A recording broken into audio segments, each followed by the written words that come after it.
నమస్తే. KCR birthday celebrations BRS భవన్‌లో జరుగుతూ ఉన్నాయి. మనతో పాటు ఈ విషయం మాట్లాడడానికి ఎర్రవల్లి సతీష్ కుమార్ ఉన్నారు. సార్ నమస్తే. నమస్తే అమ్మ. ఇట్లా కేసీఆర్ బర్త్‌డే గురించి ఏం చెప్తారు? కేసీఆర్ ఒక తెలంగాణ ప్రజల కోసం ఆయన ప్రాణ త్యాగానికి సిద్ధపడి తెలంగాణ తెస్తా అని చెప్పి ఆ స్వప్నాన్ని సహకరించిన వ్యక్తి కేసీఆర్. స్వప్న సాధికుడుగా కేసీఆర్ తెచ్చిన తెలంగాణను బంగారం తెలంగాణ చేస్తా అని చెప్పి చేసిన వ్యక్తి కేసీఆర్ గారు చూస్తాం. వారి జన్మదినం సందర్భంగా వారు నిండా నూరేళ్ళు ఉండాలని, వారు మళ్ళీ ముఖ్యమంత్రిగా వచ్చి ఈ ప్రజలకు సేవ చేయాలని ఆ భగవంతుని ప్రార్థిస్తున్నాం. ఒక కార్యకర్తగా మిగతా సామాన్య ప్రజలు కూడా చాలామంది దేవాలయాల్లో పూజలు చేస్తున్నారు, మసీదులో ప్రార్థనలు చేస్తున్నారు, చర్చిలో ప్రార్థనలు చేస్తున్నారు. వారు చాలా బాగుండాలమ్మా, మళ్ళీ ముఖ్యమంత్రి కావాలి. ప్రెజెంట్ మున్సిపల్ ఎలక్షన్స్ జరిగినాయి. ఎలా జరిగాయి అనుకుంటున్నారు? ప్రజాస్వామ్యం కూని అయిందమ్మా. అడుగడుగున మా ప్రతిపక్ష పార్టీలను ఇబ్బంది పెట్టుకుంటూ ఈ ప్రభుత్వం ఎలక్షన్ చేసింది అనుకుంటున్నాం. యావత్ జనం కూడా అదే అనుకుంటున్నామ్మా. ఇలాంటి సంస్కృతి మన దగ్గర ఎప్పుడు లేదు. ప్రశాంతంగా ఎలక్షన్ జరిగే వాతావరణం. కానీ ఈ నాయకుడు ఆ నాయకుడు చూస్తే లాస్ట్కి వచ్చే వరకు ఏంటంటే పోలీసు వాళ్ళకు కూడా గౌరవం లేదమ్మా. పోలీసు వాళ్ళను ఒక మాజీ ఎమ్మెల్యే వాడు దొంగ ముండా అంటుండు, ఉచ్చా తాగుతాడు అంటుండు, బీఆర్ఎస్ అంటుండు, ఏం మాట్లాడుతుందో అంటుండు. ఏమమ్మా రాజకీయం ఎక్కడుంది? ఏం ప్రజాస్వామ్యం ఉంది? ఏమి రాష్ట్రము? ఇలాంటి మేము కొట్లాడి తెలంగాణ తీసుకొచ్చిన రాష్ట్రంలో ఈ విధంగా జరగడం మాకు చాలా బాధగా ఉంది. ఇది ప్రజాస్వామ్యాన్ని కూని చేస్తున్నా అనుకుంటున్నాం. ఇదివరకు ఎప్పుడు జరగని విధంగా జరిగాయి మున్సిపల్ ఎలక్షన్స్ కానీ, నిర్బంధాలు కానీ. 100% కదమ్మా. ఇలాంటిది ఎప్పుడన్నా చూసామా మనం? ఆ తొరూరులో ఏందమ్మా అది? ఆ సంగారెడ్డిలో ఏందమ్మా అది? ఏంటది? అదేమన్నా పద్ధతేనా? ఆ జనగాంలో ఏంది ఆ పరిస్థితి? ఆ విధంగా జరుగుతుందా? ఒక కలెక్టర్ గారు రైట్ రాయల్గా నీట్గా జరగాల, ఒక పద్ధతి ప్రకారం జరగాల, ప్రజాస్వామ్యం బతికేయాల, ప్రజలకు నమ్మకం కలగాల. బాబాసాహెబ్ అంబేద్కర్ గారు ఇలాంటి మనుషులు ఉంటారు, ప్రజాస్వామ్యాన్ని ఇలాంటి కోని చేస్తారని ఆయన అనుకోలేదు ఉంటాడు. లేకుంటే ఎమ్మటే 5 ఏళ్ళు కాకుండా మధ్యలోనే వీళ్ళని బర్తరఫ్ చేసే చట్టం అలా పెడుతుండే. కాబట్టి చూడాలమ్మా, చూద్దాం, భవిష్యత్ మంచిగుంటుంది. సీఎం రేవంత్ రెడ్డి ఒక మీటింగ్లో కేసీఆర్ సిట్టు విచారణ సందర్భంగా చాలామంది జాతిపిత అన్నారు.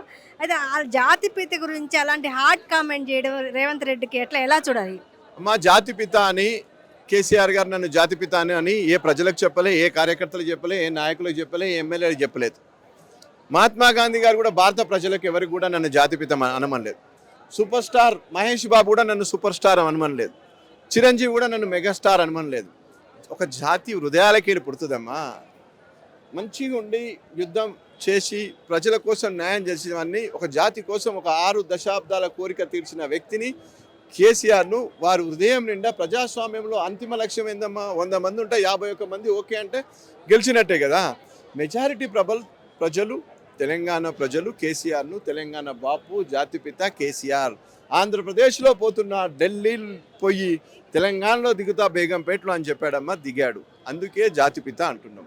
తెచ్చిన తెలంగాణను బంగారు తెలంగాణ చేస్తానడమ్మా, అందుకే జాతిపిత అంటున్నాం. తెచ్చిన తెలంగాణలో కాళేశ్వరం కట్టి తెలంగాణ రైతుల కాళ్ళు కడిగిండమ్మా.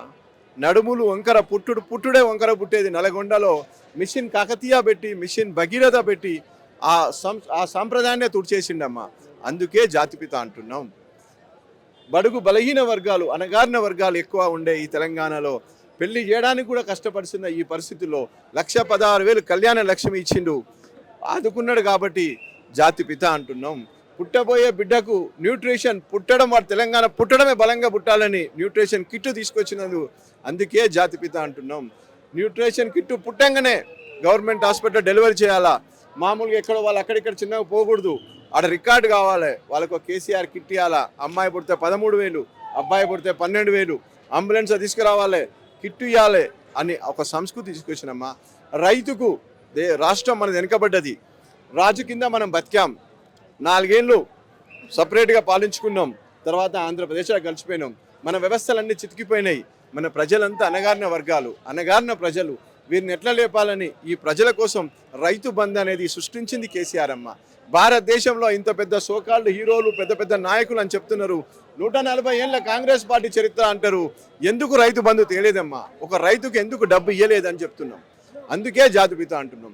ఇది ప్రజల్లో ఒక ఆడబిడ్డలకు బతుకమ్మ పండుగ కోసం చీరలు ఇచ్చిన వ్యక్తిగా ప్రతి ఒక్కరిని ప్రతి ఇంటికి చేరిన పథకాలతోటి అన్నిటికంటే ముఖ్యంగా తెలంగాణ రాష్ట్రం తీసుకొచ్చి ప్రతి ఒక్కరికి ప్రసాదించింది. ఒక జాతి కోసం కొట్లాడలే, ఒక కులం కోసం కొట్లాడలే, ఒక బంధువుల కోసం కొట్లాడలే, యావత్ జాతి కోసం, సబ్బండ వర్గాల కోసం, 4 కోట్ల తెలంగాణ ప్రజల కోసం ప్రాణ త్యాగానికి నిమ్స్ హాస్పిటల్లో ఇదే హైదరాబాద్ నడి ఒడ్డున ప్రాణ త్యాగానికి సిద్ధపడ్డ వ్యక్తి కేసీఆర్.